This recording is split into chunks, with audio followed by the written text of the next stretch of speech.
ಭೈರತಿ ಬಸವರಾಜ್ಗೆ ಮತ್ತೊಮ್ಮೆ medical test ಅನ್ನ ಮಾಡಿಸಲಾಗಿದೆ. ಹೃದಯ ಸಂಬಂಧಿ ಸಮಸ್ಯೆ ಹಿನ್ನೆಲೆಯಲ್ಲಿ ಜಯದೇವ ಆಸ್ಪತ್ರೆಯಲ್ಲಿ ಮೆಡಿಕಲ್ ಟೆಸ್ಟ್ ಮಾಡಿ ಅಂತ ಹೇಳಿ ನ್ಯಾಯಾಧೀಶರು ಸೂಚನೆಯನ್ನ ಕೊಟ್ಟಿದ್ದಾರೆ.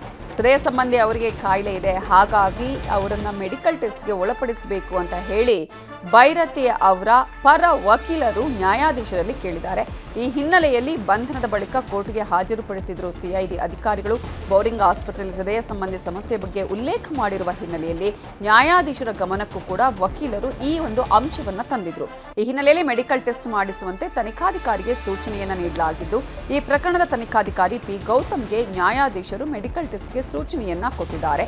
ಈಗ ಮೆಡಿಕಲ್ ಟೆಸ್ಟ್ ಆದ ಬಳಿಕ ನಾಳೆ ಮತ್ತೊಮ್ಮೆ ಕೋರ್ಟ್ಗೆ ಹಾಜರುಪಡಿಸುವುದಕ್ಕೆ ಸೂಚನೆಯನ್ನ ನೀಡಲಾಗಿದೆ.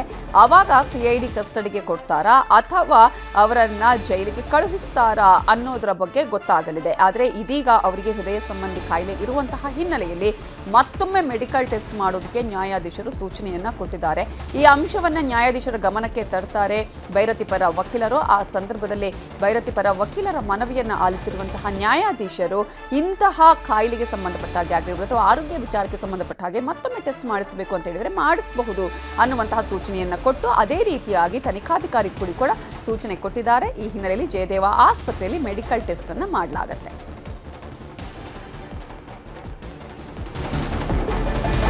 ಇದರ ಬಗ್ಗೆ ಇನ್ನಷ್ಟು ಡೀಟೇಲ್ಸ್ ಕೊಡೋದಕ್ಕೆ ನಮ್ಮ ರಿಪೋರ್ಟರ್ ಹೆಪ್ಪಾಕ ತಿಮ್ಮೇಗೌಡರು ನೇರ ಸಂಪರ್ಕದಲ್ಲಿ ಜಾಯ್ನ್ ಆಗಿದ್ದಾರೆ. ತಿಮ್ಮೇಗೌಡ್ರೆ, ಈಗಾಗಲೇ ಒಂದ್ಸಲದ ಮೆಡಿಕಲ್ ಟೆಸ್ಟ್ ಅಲ್ಲಿ ಈಗಾಗಲೇ ಹೃದಯ ಸಂಬಂಧಿ ಕಾಯಿಲೆಯ ವಿಚಾರಕ್ಕೆ ಸಂಬಂಧಪಟ್ಟ ಹಾಗೆ ಉಲ್ಲೇಖ ಕೂಡ ಆಗಿರುವ ಹಿನ್ನೆಲೆಯಲ್ಲಿ ಯಾವ ರೀತಿಯಾಗಿ ಮನವಿ ಮಾಡಿಕೊಂಡ್ರು, ಇದೀಗ ಮುಂದಿನ ಪ್ರೊಸೀಜರ್ ಏನೇನು ಇರುತ್ತೆ? ಲಲಿತಾಜನ್, ಬಹಳ ಮುಖ್ಯವಾಗಿ ಬಿಕ್ಲು ಶಿವು ಕೊಲೆ ಪ್ರಕರಣದಲ್ಲಿ ಎಫ್ಐ ಆರೋಪಿಯಾಗಿರ್ತಕ್ಕಂಥ ಶಾಸಕ ಭೈರತಿ ಬಸವರಾಜ್ ಅವ್ರನ್ನ ನಿನ್ನೆ ಸಿಐಡಿ ಪೊಲೀಸರು ಬಂಧನ ಮಾಡಿರುವಂಥದ್ದು. 24 ಗಂಟೆಯೊಳಗಾಗಿ ನ್ಯಾಯಾಧೀಶರ ಮುಂದೆ ಹಾಜರುಪಡಿಸಬೇಕಾದಂಥ ಒಂದು ಪರಿಸ್ಥಿತಿ ಇರ್ತಕ್ಕಂಥ ಹಿನ್ನೆಲೆಯಲ್ಲಿ ಇವತ್ತು ಬೋರಿಂಗ್ ಆಸ್ಪತ್ರೆಯಲ್ಲಿ ವೈದ್ಯಕೀಯ ತಪಾಸಣೆಯನ್ನು ನಡೆಸಿ, ಅಂದರೆ ವೈದ್ಯಕೀಯ ತಪಾಸಣೆಯನ್ನು ಮಾಡಿಸಿ ಕೆಲವೇ ಕ್ಷಣಗಳ ಹಿಂದಷ್ಟೇ ಈ ಒಂದು ಜನಪ್ರತಿನಿಧಿಗಳ ಕೋರ್ಟ್ಗೆ ಕರೆ ತಂದಿರುವಂಥದ್ದು. ಜನಪ್ರತಿನಿಧಿಗಳ ಕೋರ್ಟ್ನಲ್ಲಿ ನ್ಯಾಯಾಧೀಶರ ಮುಂದೆ ಹಾಜರುಪಡಿಸಿದಂಥ ಸಂದರ್ಭದಲ್ಲಿ ಪರ ವಿರೋಧ ಚರ್ಚೆಗಳು, ವಾದ ವಿವಾದಗಳು ಕೂಡ ನಡೆದಿರ್ತಕ್ಕಂಥದ್ದು. ಅಂದರೆ ಸಿಐಡಿ ಪೊಲೀಸ್ನವರು ರಿಮ್ಯಾಂಡ್ ಅಪ್ಲಿಕೇಶನನ್ನು ಹಾಕೋದ್ರ ಮುಖಾಂತರ ತಮ್ಮ ವಶಕ್ಕೆ ನೀಡಬೇಕು ಅನ್ನುವಂಥ ಒಂದು ನಿಟ್ಟಲ್ಲಿ ಮನವಿ ಕೂಡ ಮಾಡ್ಕೊಂಡಿರ್ತಕ್ಕಂಥದ್ದು. ಇದಕ್ಕೆ ಆಕ್ಷೇಪವನ್ನು ವ್ಯಕ್ತಪಡಿಸಿರ್ತಕ್ಕಂಥ ಭೈರತಿ ಬಸವರಾಜ್ ಪರ ವಕೀಲರು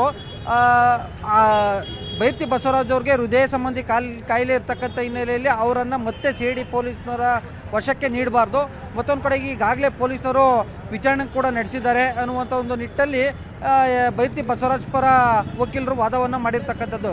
ಇದಕ್ಕೆ ಆಕ್ಷೇಪವನ್ನು ವ್ಯಕ್ತಪಡಿಸಿರ್ತಕ್ಕಂಥ ಸರ್ಕಾರಿ ಅಭಿಯೋಜಕ ಅಂದರೆ SPP ಆಗಿರ್ತಕ್ಕಂಥ ಅಶೋಕ್ ನಾಯ್ಕರವರು ಬೇಕಾದರೆ ಭೈರತಿ ಬಸವರಾಜ್ ಅವ್ರಿಗೆ ಮತ್ತೊಮ್ಮೆ ಹೃದಯ ಸಂಬಂಧಿ ತಪಾಸಣೆಯನ್ನು ಮಾಡಿಸೋದಕ್ಕೆ ನಾವು ಒಪ್ಕೊಳ್ತೀವಿ. ಮತ್ತೊಂದು ಕಡೆಯಾಗಿ ಈಗಾಗಲೇ ಬೋರಿಂಗ್ ಆಸ್ಪತ್ರೆಯಲ್ಲಿ ಹೃದಯ ಸಂಬಂಧಿ ಕಾಯಿಲೆ ಇದೆ ಎನ್ನುವಂಥ ನಿಟ್ಟಲ್ಲಿ ವೈದ್ಯಕೀಯ ತಪಾಸಣೆಯಲ್ಲಿ ಬೆಳಕಿಗೆ ಬಂದಿರತಕ್ಕಂಥ ಹಿನ್ನೆಲೆಯಲ್ಲಿ ಸಹಜವಾಗಿ ನಾವು ಮತ್ತೊಮ್ಮೆ ಅವರಿಗೆ ಜಯದೇವ ಆಸ್ಪತ್ರೆಯಲ್ಲಿ ಹೃದ್ರೋಗಕ್ಕೆ ಸಂಬಂಧಪಟ್ಟಂತೆ ತಪಾಸಣೆಯನ್ನು ನಡೆಸಬೇಕಾಗುತ್ತೆ, ಮಾಡಿಸ್ತೀವಿ ಎನ್ನುವಂಥ ಮಾತನ್ನು ಹೇಳಿರ್ತಕ್ಕಂಥದ್ದು. ಸೊ ಹೀಗಾಗಿ ಅವರನ್ನು ಕೂಡಲೇ ಜಯದೇವ ಆಸ್ಪತ್ರೆಯಲ್ಲಿ ಹೃದ್ರೋಗಕ್ಕೆ ಸಂಬಂಧಪಟ್ಟಂತೆ ತಪಾಸಣೆ ನಡೆಸಿ ಆ ಬಳಿಕ ನೀವು ನ್ಯಾಯಾಧೀಶರ ನಿವಾಸಕ್ಕೆ ತೆರಳಿ ಅಲ್ಲೇ ಅವರನ್ನು ನಾಳೆ ನ್ಯಾಯಾಧೀಶರ ಮುಂದೆ ಹಾಜರುಪಡಿಸಿ ಎನ್ನುವಂಥ ನಿಟ್ಟಲ್ಲಿ ಜನಪ್ರತಿನಿಧಿಗಳ ಕೋರ್ಟ್ DYSP ಗೌತಮ್ ಅವ್ರಿಗೆ ಸೂಚನೆ ಕೂಡ ಕೊಟ್ಟಿರ್ತಕ್ಕಂಥದ್ದು. ಸೊ ಹೀಗಾಗಿ ಕೋರ್ಟ್ ನಿರ್ದೇಶನದ ಮೇರೆಗೆ ಇನ್ನೇನು ಕೆಲವೇ ಕ್ಷಣಗಳಲ್ಲಿ ಜಯದೇವ ಆಸ್ಪತ್ರೆಗೆ ಭೈರತಿ ಬಸವರಾಜರನ್ನ ಕೊಂಡೊಯ್ತಾರೆ. ಆ ಬಳಿಕ ಅಲ್ಲಿ ಯಾವ ರೀತಿಯಾಗಿ ವೈದ್ಯಕೀಯ ಪರೀಕ್ಷೆ ವರದಿ ಬರುತ್ತೋ ಅದರ ಆಧಾರದ ಮೇಲೆ ನ್ಯಾಯಾಧೀಶರ ಮುಂದೆ ಹಾಜರುಪಡಿಸಬೇಕಾಗುತ್ತಾ, ಮತ್ತೊಮ್ಮೆ ಜಯದೇವ ಆಸ್ಪತ್ರೆಯಲ್ಲಿ ಅವರಿಗೆ ಚಿಕಿತ್ಸೆಯನ್ನು ಮುಂದುವರಿಸಬೇಕಾಗುತ್ತಾ ಅನ್ನೋದ್ರ ಬಗ್ಗೆ ಅಲ್ಲಿ ತೀರ್ಮಾನ ಆಗುವಂಥ ಒಂದು ಸಾಧ್ಯತೆಗಳಿದ್ದಾವೆ. ಇನ್ನೇನು ಕೆಲವೇ ಕ್ಷಣಗಳಲ್ಲಿ ಜನಪ್ರತಿನಿಧಿಗಳ ಕೋರ್ಟ್ನಿಂದ ಭೈರತಿ ಬಸವರಾಜ್ ಅವ್ರನ್ನ ಪೊಲೀಸರು ಹೊರಗಡೆ ಕರೆತರುವಂಥ ಒಂದು ಸಾಧ್ಯತೆಗಳಿದ್ದಾವೆ. ನವಿತಾ ಜೈನ್, ಥ್ಯಾಂಕ್ ಯು ತಿಮ್ಮೇಗೌಡ್ರೆ ಡೀಟೇಲ್ಸ್ಗೆ.